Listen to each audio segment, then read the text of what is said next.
Welcome to the Growth Boss Podcast, where we seek out the secrets to high-performing campaigns from some of the smartest marketers in the world. I'm your host, Jared Smith. Today I have Logan Forsyth with me, and he's going to teach us how he's getting billions of views on social media. Logan is the founder of Media Scaling, a team that has helped brands generate over 5 billion organic views and gain more than 24 million followers in the last 2 years. They specialize in turning brands into industry leaders by using their unique sub-accounts strategy, which helps businesses unlock new revenue, build brand equity, and expand their reach. They work with personal brands, consumer companies, and media networks to ensure consistent growth, conversions, and audience engagement. Their goal is to help clients dominate their niche and turn attention into tangible results. Logan, thanks so much for being here today. It's an honor to be on the show. I appreciate you having me, Jared. Awesome. So I know my audience is super stoked to hear how you are generating billions of views on social media. Talk to us. What's the secret? What's kind of the starting point when a new client comes to you? Yeah. So I look at it as really a few pillars. On one end, you have at the start creating the content, right? And I look at it as like engineering virality or engineering content that's going to expose you to more of the right people. Because I assume that we're speaking to business owners who want to create content to drive more results for their business. So we don't want views for vanity metrics' sake. We want views that's getting in front of more of your ideal customers that leads to growth for the business. So first aspect is engineering virality or just engineering higher performing content, which we'll break down. And then how we've been able to generate 5 billion plus views in the last 2 years is through what we call the sub-account strategy. The reason why this works so well, before I explain what that is every single time you post short form content, that's the vertical video, usually 3 minutes or less, like Instagram Reels, YouTube Shorts, any video on TikTok, so on and so forth. And you look at the insights, majority of the reach, 50% plus, goes to non-followers.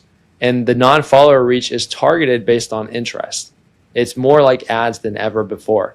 And so the game has become the shift really happened over the last, I'd say 4 years, to where every platform is now much more of a For You page rather than a following feed, right? And so the game has become understanding every single time we post short form content, we get hundreds, thousands, potentially millions of targeted non-follower views.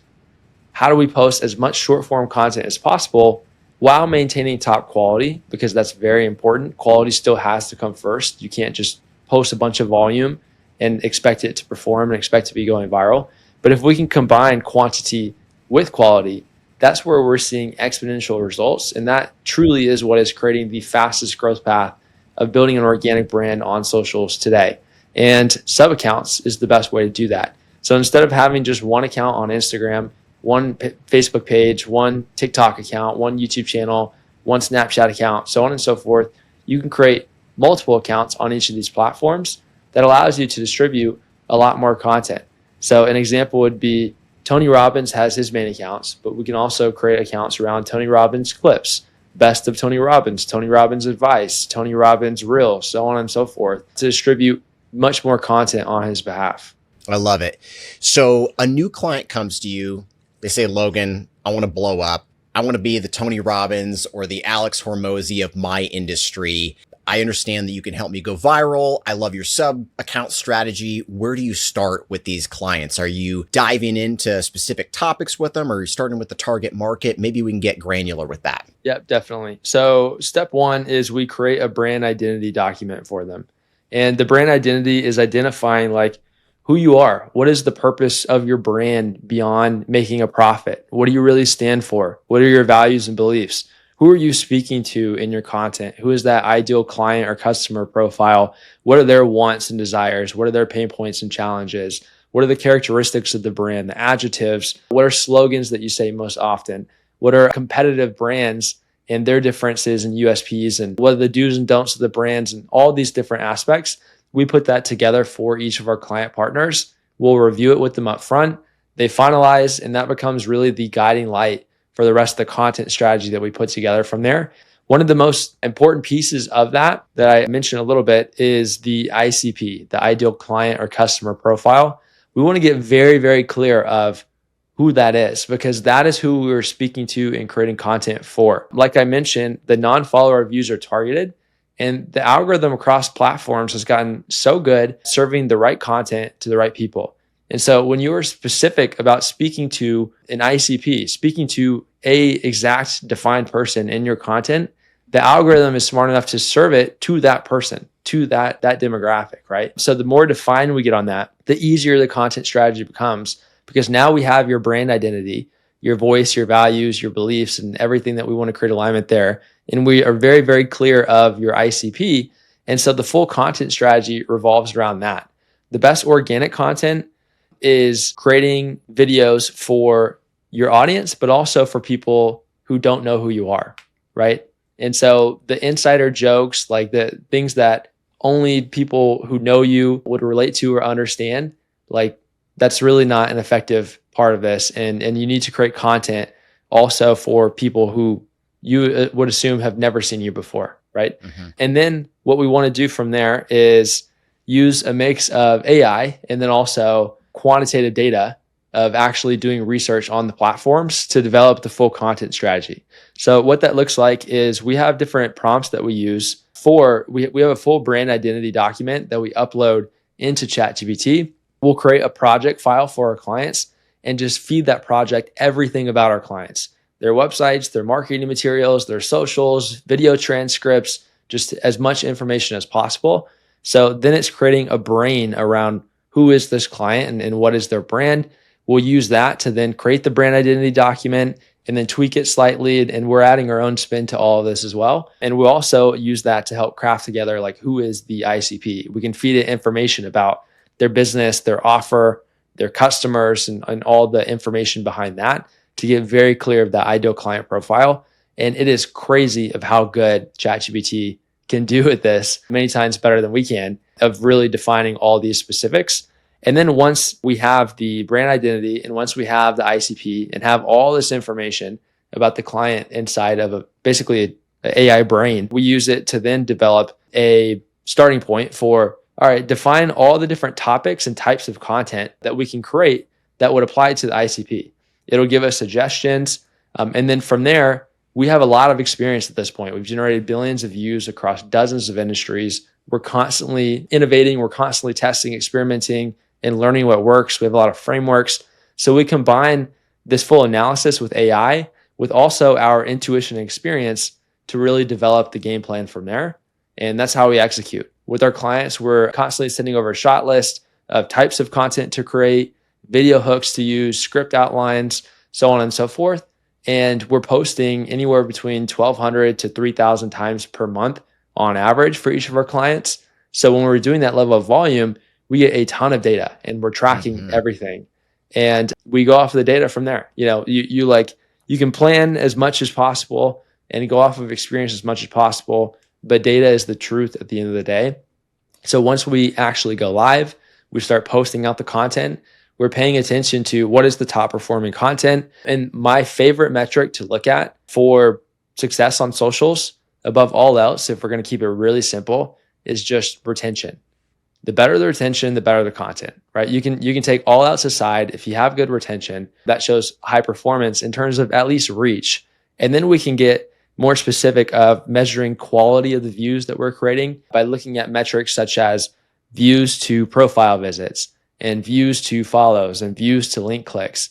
Because there's a lot of content that I've seen out there where creators are getting a bunch of views, but then there's not a lot of crossover and they don't get as high of a follow ratio from those views or as many link clicks from those views because the viewers are not the right people in the first place. Or maybe we got to work on their brand and their feed aesthetics. So when people jump to the profile and they go through it and the pinned post they have at the top, it makes them much more likely to want to follow them, right? And so all those things considered really develops our game plan. And as we're looking at the data and experimenting constantly, we're leaning further into what works and further away from what doesn't, right? On what works, you want to pay attention to what are the topics? What are the video hooks? What is that type of content? Is it a podcast style content? Are you talking direct to camera? Are you doing on the street content? Is there a reaction video? Like what type of content is it? And all those factors considered, we call it remixing, right? Social media is unpredictable until it's not. And when you find those winning content types, like lean into that and really like continue to recreate it with similar topics. And you can even test different topics as well. But when you find those winning content types and you continue to do it, it just typically continues to work again and again, as long as you're staying in the lane and going off of the proven factors of what's really working. I love that. Now, when a new client comes to you, when you say you're producing, 1,000+ pieces of content a month per client, me as a business owner, I'd be like, gosh, is this basically going to become a second full-time job for me? What are the expectations that you have for your clients to make sure that you can maximize success? Yep. Great question. Our clients, a common compliment we get is how hands-off our service is for them. I look at the full process as 4 pillars. Pillar 1 is strategy. Pillar 2 is production, which is filming the content.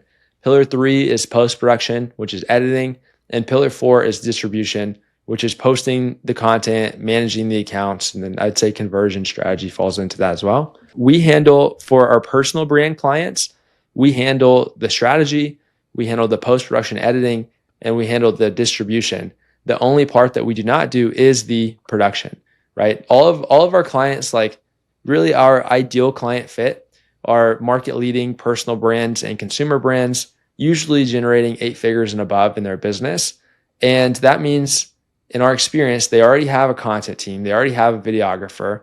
They've already been creating content, typically for a couple years at least, and built the skill to be in front of the camera. And so when they work with us, it's not adding to their work plate a lot of the time. We'd still work with some newer brands as well, but they have to be committed, right? And if it's a newer brand, like all of our clients who are seeing the most success are generally filming at least somewhere between 3 to 5 hours a week. You can do that in 1 filming day per week to really bucket up a lot of content. But most of our clients, they're already doing that. And we don't have them necessarily doing more work. We just optimize their work with the strategy component that we help with. And then the rest is hands off for them from there. We also work with market leading consumer brands. And so you could think of e-commerce companies, you think of SaaS companies, just any consumer facing brands out there, media networks, streaming services as well. And for that approach, if it's a media network or a streaming service, then they have a lot of content. We can go in there and clip it up. And that's going to be our content database. And typically, they don't have to do anything again because that's their business. That's the core model. On the other side of like e-commerce brands, software companies, and just other consumer brands that aren't necessarily a media company, we can be the media company for them. And so the approach there is we'll build an army of UGC creators, which stands for user generated content. Basically just think of hiring an actor basically to create content for you. And then also influencers. And we'll have an army of creators and influencers create content for the brand on their behalf. We'll provide guidelines and rules to meet for those influencers and creators. And then that is on that approach, we do everything. We're doing the strategy, production, post-production, and distribution to where it's completely hands-off for our clients. And they can be as much or as little involved as they want. That's amazing. I want to get into that strategy where you're building out kind of the army of influencers for brands. But before we do that, I want to dig into optimizing for virality. What are some of the pillars, the core principles that you guys are going after for building, consistent viral scripts, videos, hooks for your customers? How are you using AI in that process so that hopefully our audience of entrepreneurs can replicate that? Yeah, definitely. If I'm going to simplify it above all else, like I mentioned earlier, it's retention. And so I look at the 2 main pillars are hook, retention, right? You want to hook them in to feel like they have to watch, and then retention where they keep watching. And then after they watch it once, they watch it again and again, and then want to share it with a friend or post it on their story or do whatever. When we are really focused on both of those things happening, that's what creates successful content. And so that would be more of the pillars and principles. When it comes to specifics from there, it can vary a lot depending on the brand and the client, right? And so it's more so breaking down the process that I just spoke on towards the start of our conversation to where we're going out there, we're doing a lot of research of what works, we're putting together the brand identity, the content strategy. One big piece that I missed and didn't touch on is my favorite two tools for going out there and researching what is working the best in your niche or in your space is TikTok search and viewstats.com. TikTok search is free.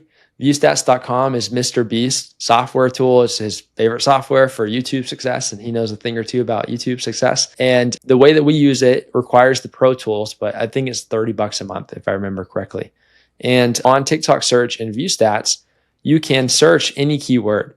So let's say that we want to search copywriting, right? And we want to create content that's going to attract more copywriters or people interested in copywriting. We just go to TikTok, we search copywriting advice, right? And then all the videos that it shows, because both of these platforms are amazing search engines for short form content, all the videos it shows are the top videos on their platform for that keyword. And so we can study that, like, set aside 4 hours, grab a cup of coffee, and then zone in and get like a Google Sheet open and start studying and adding in all the top performing content and pay attention to the type of content, pay attention to the hooks being used, watch the full video and see like, how do they retain you, right? What is the framework that they're following? And when you do that, even for 3-4 hours, you very quickly learn what is working the best. And then that gives you more of the experience and the intuition to start developing your own content strategy that matches your brand. I love it. Now, building out this army of influencers for an e-commerce brand, I think that's a good example since that's the industry that I'm in. Walk us through what that process looks like. And then also, if you could share maybe a couple case studies of success that you guys have been able to generate for your other clients. Definitely. So the platform that we use for this is Whop.com. They've really like flipped the industry on the head. Whop is, we're now their top agency partner, and they've created something of what they call content rewards. And the old model of having creators or influencers create content for a brand is most influencers, especially when they get to a larger level, they have managers or talent agents. And basically all they do is shop brand deals and then bring it to the influencer. And then the brands, they want to get screenshots and learn all about the demographics of their audience and insights and blah, blah, blah. And then they'll sign an agreement and they'll probably do a tester up front of 2 videos and seeing what that does. And the manager, the talent agent takes 15, 20% of that. And there's a lot of friction throughout that entire process. And it's a big headache for a lot of brands and creators.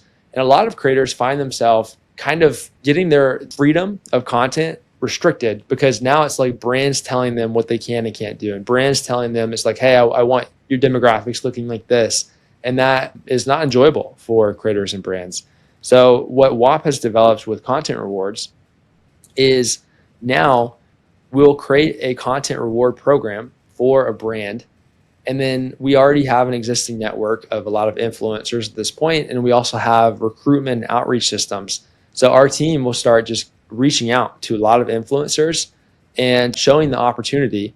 And the way that Whop has set it up is it's fully performance-based on a CPM model. CPM stands for cost per 1,000 views. It's an advertising metric. And a good example is we're launching a content reward program for a brand called Claims Hero right now. Claims Hero does these huge class action lawsuits, and there's a big video gaming lawsuit that came out. I don't know the exact amount, but let's just use the example of basically it settled for $800 million. And the law firm gets 250, 300 of that, and the remaining 500 million pool is available for all of the people who were victims of this lawsuit, right? And so Claims Hero, they have this class action to where if you played video games for 10 hours or more per week at any point in the last 5 years, you may be entitled to thousands. And all you have to do is fill out this form and see if you qualify. Like amazing, crazy offer. The amount of people out there who play video games for 10 hours a week, like it's nuts. And so of course, like people are going to flood to that and just fill out this form, like see, are they fit or not? And a lot of people are going to make quote unquote free money because of this lawsuit. And so our approach there is we're about to launch. We've been building it out over the last few weeks. And we're going to start reaching out to a lot of streamers, a lot of video gaming creators and influencers, and then let them know it's like we're paying $4 CPMs for this. That's $4 per 1,000 views. $4,000 per million views. There's a lot of influencers in the gaming space constantly cranking out videos getting 1 million plus views. And so now this is a really attractive offer because we give them a few rules to follow, such as the video needs to be at least 20 seconds. It needs to mention these points, and they have a full creative control of how they approach it from there. That's another pain point of a lot of brands want to give their creators and influencers like the word for word script, and they don't like it. This is, it doesn't fully match what they want to say. So we're not doing that either. And then they create the content, they upload it into the content reward. Our team reviews it to make sure it's approved and fits the guidelines. And then if it is approved, we pay them immediately. And after the content is submitted, payouts continue to be sent to the creator or influencer every hour, right? Wow. And so now it's like it removed all friction in the process. Yeah. They don't have to sign agreements. They don't have to go through a talent agent or a manager. They don't have to read off this exact script. There's not the huge laundry book of rules that they have to meet and follow. And they don't have a brand telling them it's like, oh, like you can't say this, you can say this, like your audience needs to meet these demographics. And so it's just a way better model, right? Yeah. And that can work across the board. It's just determining like what level of CPMs, how attractive is your offer or your product or your business? And then reverse engineering, it's like, all right, what realistically type of CPMs would I expect to pay on this? And to give you a comparison point, by the way, if anyone listening to this, you're running ads, go look and see the CPM costs for your ads. Almost always from people that we talk to, there's variables, but it ranges between usually $12, $15 up to $30 across platforms. Like we're doing this for Claims Hero for $4 CPMs. So there's a huge arbitrage opportunity right now. Yeah, I want to dig into that because how did you come up with that number? How did you say, okay, I think $4 is a sweet spot for us, recognizing, again, there's going to be a lot of influencers that want to jump on this and we can afford based on our client and what they can pay to do that. How did you work backwards from that? Yeah, that's basically it, right? Like Whop has different content rewards on their platform. And so it's being competitive with the other content rewards out there. And it's also like influencers who are, have the platform and the video to create, 1 million plus view videos.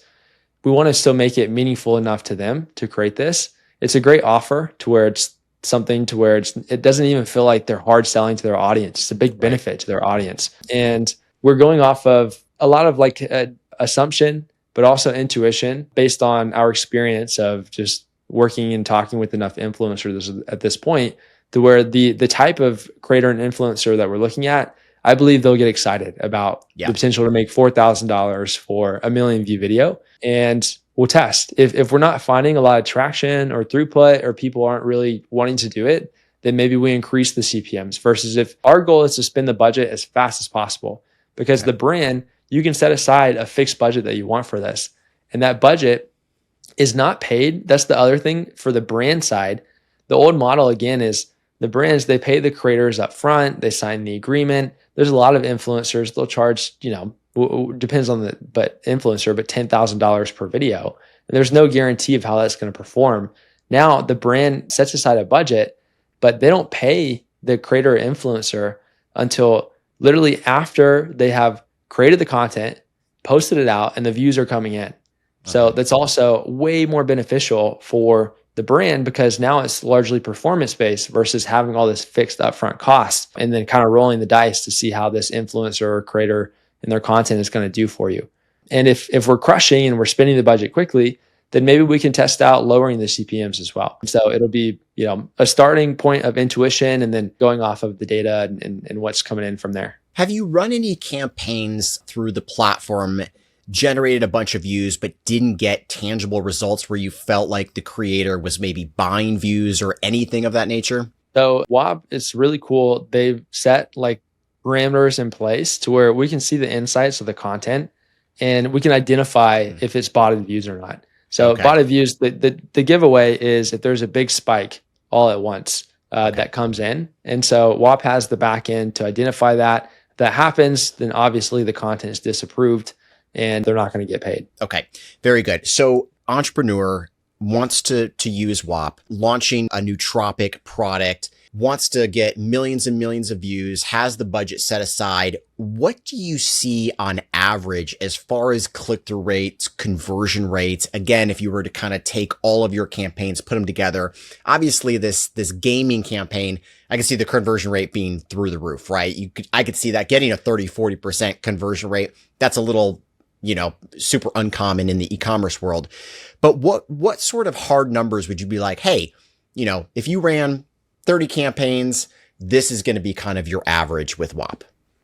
Yeah, I wish I could tell you like hard concrete numbers. This is a new development for Whop. They just released content rewards very recently. I know their full team, and that's why we structured to where we're their top fulfillment partner for brands who come on and want someone to do this for them, because there's a lot of work that goes into it and actually managing this out. So we're in early stages of it. I don't want to give you concrete data until we can actually go off of that. But it's, it all seems very promising, and it's at much lower cost than running ads or compared to going the traditional influencer marketing route. Additionally, like with what we're doing is satisfaction money back guarantee, to where if the results aren't there and the clients aren't happy, then we're refunding 50% of our management fee attached to doing this. And then again, they're not spending the budget, or they can set aside a certain amount, and the budget doesn't get spent until the content is actually submitted. The views are coming in and they can gauge off of there. Okay. And what would you say is a good starting point budget if I wanted to go out, run a campaign on there as a test? Like, what would be enough to where you're like, okay, you should be able to see results. This should be enough to get enough creators and influencers to jump on your campaign? Yep. All of our most successful client partners are, 10 million per year plus businesses. And for us to work with someone, we require them to set aside a minimum 25,000 per month budget. Not to say that you can't start at a lower level. Sure. I would like to at least, start at around 10,000 or so. If you're going to do this right and you're going to attract the right influencers, like I feel very confident we're going to spend that 25,000 budget for Claims Hero very fast. Yeah. Right? Because we're gonna flood it with a lot of influencers and creators who want to post this out. So the goal is to spend it as fast as possible. See the results come in. Ideally, it is very successful for the brand, and they want to continue to scale up further. Yeah.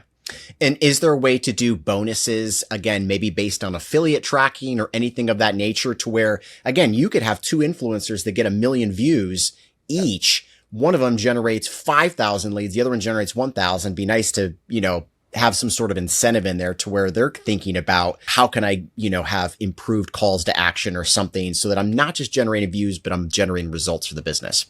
Yeah. Yeah. You can really do whatever you want, right? It's like in the content rewards, you can set whatever rules that you want to set. You can put any bonus structure in place that you want to put in place as well. And they do cool stuff of like, you can see how much time someone has spent in the community, how much posts they made, like all these different metrics as well. And so you can just even give like surprise rewards for people to drive more community engagement. It's just a balance of the middle ground of not, overly putting criteria to where it's too much friction and people just aren't going to do it. But yet you can set whatever rules that you want to set. Okay. Very good. All right. I want to dive into these sub accounts. Super curious about this strategy. How do we build that out? What are the keys to success with that sort of campaign? Yeah. So sub accounts, really for personal brands, sub accounts is absolutely the best way to go. Unless you are a very, very, very viral personal brand already, like, some of the biggest YouTubers and entertainers that are just very easy to go viral. If that's not you, which is almost all business owners per se, it's more informative, educational content. Sub accounts are the way to go, because you have one, quality control. And then secondly, if you're only trying to do a CPM model through, let's say, content rewards with Whop, there are hundreds of content rewards on their platform of personal brands that they're not spending, because people and editors, clippers, what it's called, will come in and they'll give it a good shot, but they don't have the content go viral or perform nearly fast enough, and they don't get paid and they stop. So there's a lot of churn and there's a lot of quality control. It's kind of all over the place in terms of the quality that you're going to get from that. With sub accounts and what we do, we have full standard of quality control. We have world-class team across the board, and we're going to be consistent, and there's not going to be that churn level of accounts coming in, coming out. And that consistency matters a lot, because the sub accounts, they start at 0. Month 1 is going to be slower than month 2. Month 2 is going to be slower than month 3. But usually 3 months in, we're able to create a lot of momentum. the engine starts to fire on all cylinders. We're off to the races. All of our clients were generating anywhere from 5 million to 100 million plus views per month with sub accounts once we get this going. The process of actually doing it is it depends on how many we're creating, right? But we want to create the accounts, and most of our clients are based in the US. So we create the accounts in the US through our team in just real devices. We have a warm-up process that we follow to where we typically create the accounts at least a week ahead of time. We'll put some posts in draft. We'll fill out the full bio. We'll start engaging with other accounts, watching other content, and just kind of warming it up. We've seen good results. And when we follow this process, a lot of people have the concern of like, hey, are these accounts going to get shut down? Is this going to be an issue? And the answer is no. When we follow the warm-up process, we don't see issues of accounts getting shut down. And also everything that we do with this sub-account strategy is fully compliant. Like we're one of the few we read all the community guidelines, the rules on the platforms, every update that they come out with, like we're reading it. They post all of this as articles. We also have a newsletter that sends out weekly updates on what's working the best, social media trends and algorithm updates, all that good stuff at scalingedgenews.com. So we're on top of this. We have a team who's around it. Everything's compliant. We do this with real people. I've seen like agencies or offers out there that try and shortcut this and do it all through software, which is absolutely not compliant, right? The social platforms like this, it's not approved. They're basically going around the back door of using the platform's APIs to do this. And that is a surefire way to get blackballed on the platforms and really hurt your brand. So don't take shortcuts. You got to do it right. But we have real people managing the accounts. We're natively posting the content in each platform rather than using third-party scheduling tools. The tools and the platforms will say that doesn't affect results, but data doesn't lie. We've posted over 500,000 pieces of content in the last 2 years. We track it all and we've tested it, and we do see better results posting natively in the platform versus with the third-party scheduling tool. So that's what we do. We're using the platform features. We're posting stories.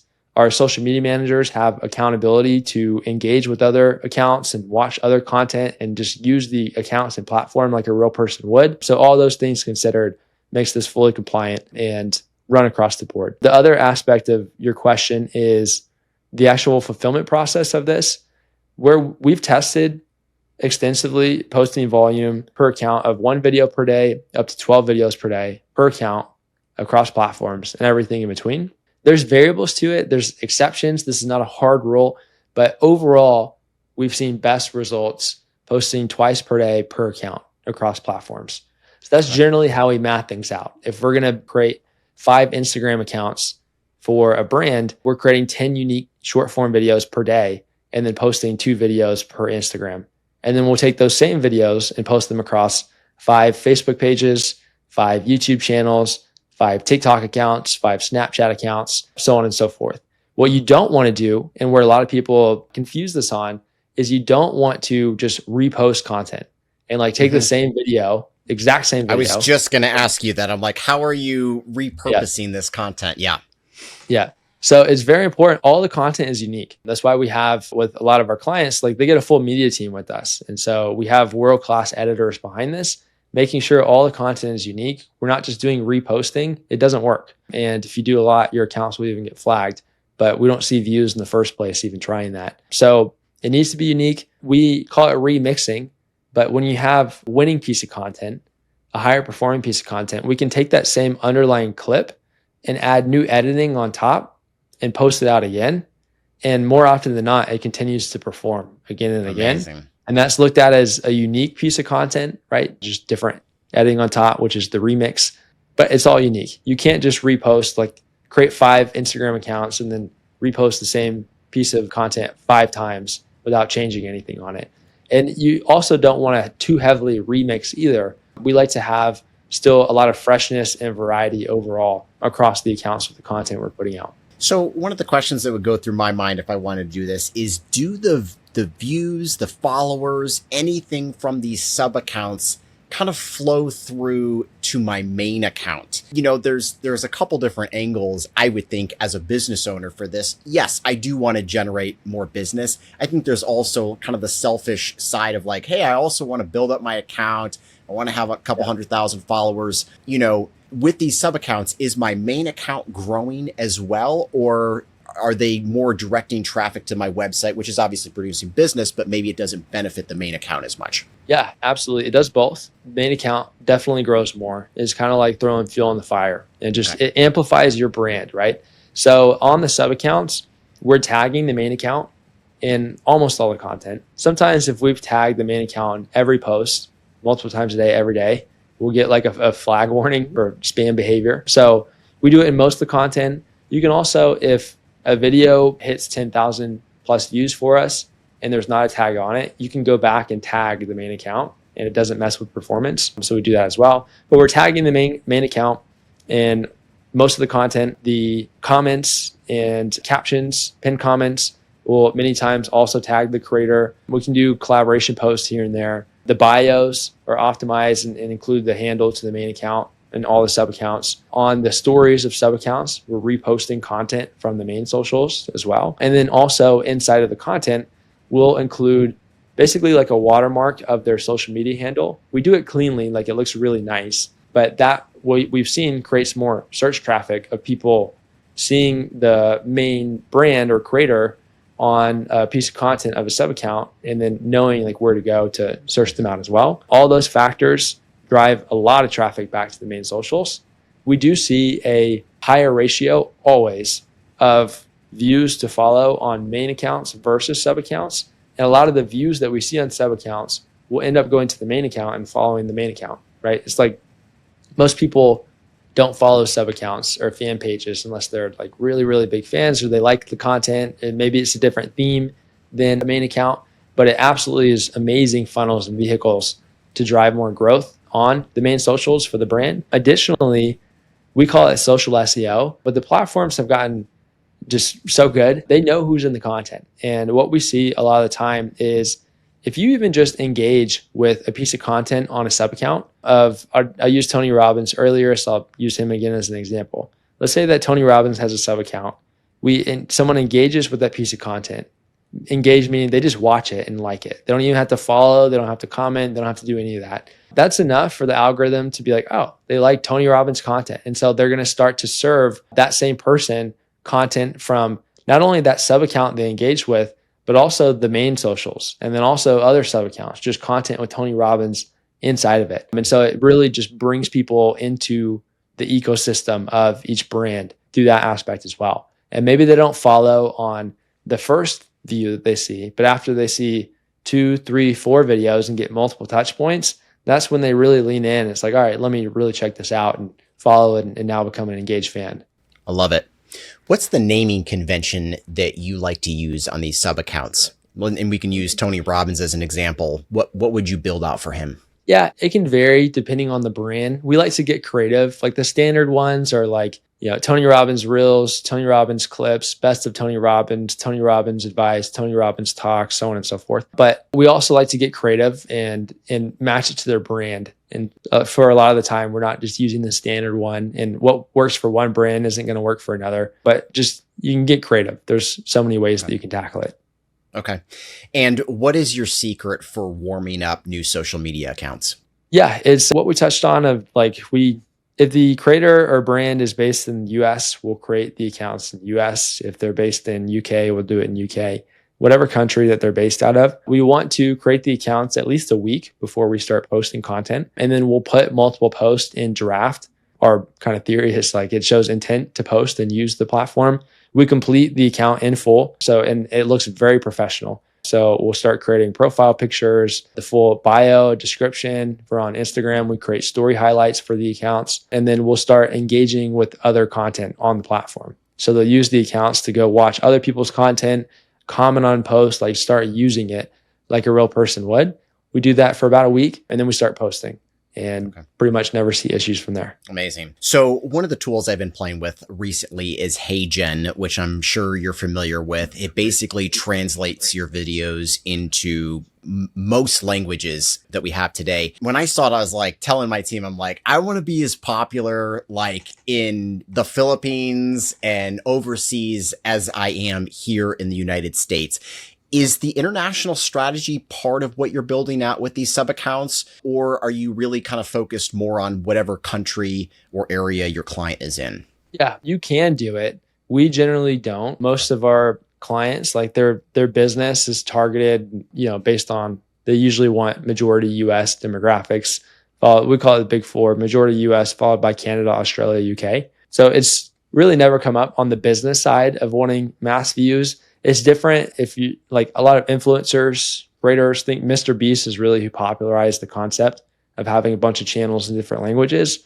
If the approach is you just want as many views as possible, you don't care where they are, then absolutely you can do it. It takes resources, right? And it takes capital. And so it's determining like, hey, where do we want to allocate that? And usually it's focusing in on the demographics of where the brand is based and our experience for working with our clients. Okay, very good. Now, Logan, if you were to start over, if you just graduated college, you're starting over, you're like, listen, I want to build a personal brand to help build a company for myself. What courses would you take? What books would you be reading to help develop the skills required to build a successful personal brand these days? Yeah, from a starting over standpoint, I love Ready, Fire, Aim is a great book. $100 Million Offers by Alex Hormozi is awesome, classic. A lot of newer businesses, like that is the largest constraint, is they just don't know how to craft a great offer. And so if you have a good offer, it makes it much more easy to sell. And then the next piece is you have to fulfill. When people are getting started, you don't know how to truly produce results for people, right? And so I went through this process when I was when I was just turned 18 is when I started getting served content on socials and being pulled into the world of digital marketing and started investing into courses, programs, going to conferences, just like throwing it on the credit card, betting on myself to make it work. And for the first couple of years, like I would go through the courses, but I still just didn't know what I was doing. I wasn't successful at signing clients. And so it's basically you're studying theory, but not actually executing to learn through that process. And through one of the programs I invested in, I looked and saw like, who are the people who are most successful at this? And I reached out to them and then started working with them.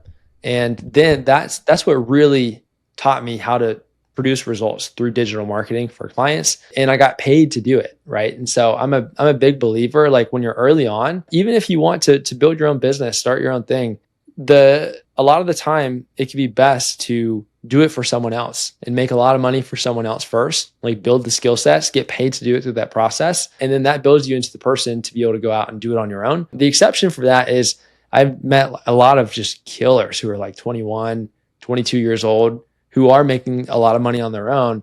And there's almost never an exception to it. They got started when they're like 12, 13 years old. Yeah, I was going to say, maybe they're 21, 22, but they're like 8, 9 years in the game. And so if you get a huge head start on that, which is the big blessing of like, I got a head start at 18, but if I was 10 years younger and we're being served this content, like that is the edge. There are killers who are getting started when they're like 11, 12 years old with editing, with creating content, e-commerce stores, just digital marketing, because it's kind of like a video game in a way when you play it that way. So if that's not you though, and you are getting into this when you're 18 plus and new, like go do it for someone else first, a startup company. That way you can wear multiple hats and see what's going on. Like don't go corporate because you're just so pillared in and don't really understand the process of starting a business.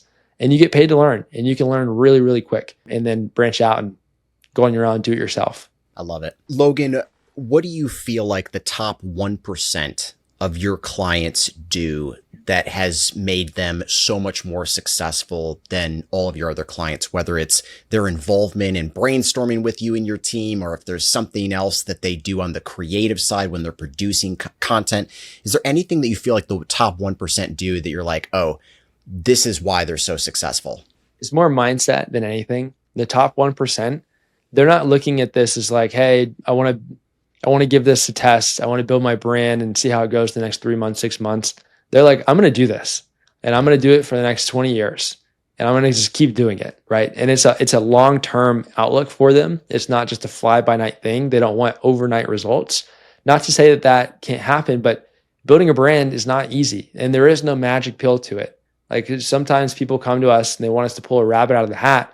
And that's like, we're very good at engineering virality and scaling brands, but there still is not a magic pill. And if someone tells you it's like, oh yeah, I can make you go viral instantly and we'll be at hundreds of thousands of followers within the first 6 months, run the other way, because it doesn't exist, right? And it's just not a genuine offer. And so you have to have a mindset to this of like, this is not a fly by night thing. You're committed to it. You're going to do it ongoing. And that is half the battle, because if you don't have that mindset, the people who you're competing with do, and they're going to win, right? So that's required. That's like the underlying foundation. And then from there, it's very coachable. Like they're always seeking, they're always wanting to learn. They're not getting fixated in one thing. They don't feel like they know it all. Very, very coachable. And they're, using the platforms themselves. Like you have to, when you're in front of the camera, you can't just rely on people telling you what to do and what's working. Like there's an aspect of also being in the mix, like use the platform. There's, in my experience as business owners who are older, or maybe they're more experienced, they're like, yeah, I don't like social media. I know I need to do it. Like my team, I want them to tell me what to do, but they don't use it at all. And they don't understand it, and it doesn't click. And then they have a business, and all of our most successful clients are generally at that 8-figure plus range, because when we come in and we generate 5 million to 100 million plus views per month for someone, if they don't have well-structured business, things could break, or they're not doing a good job of really capturing that attention and turning it into cash for their business, or they are making hires and operations, things happen, or they don't have the systems to really scale fulfillment, or whatever the case. And so they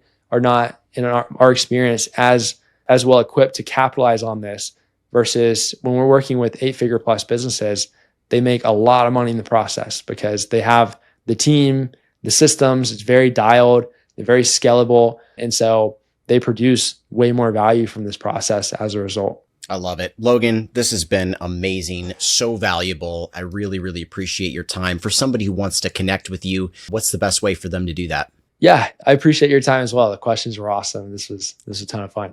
I am on socials at Logan Forsyth. Recently started releasing weekly long form videos for brand and social media growth, putting a lot of effort into it. I feel like they're really good. Just a matter of time before it starts building more and more traction.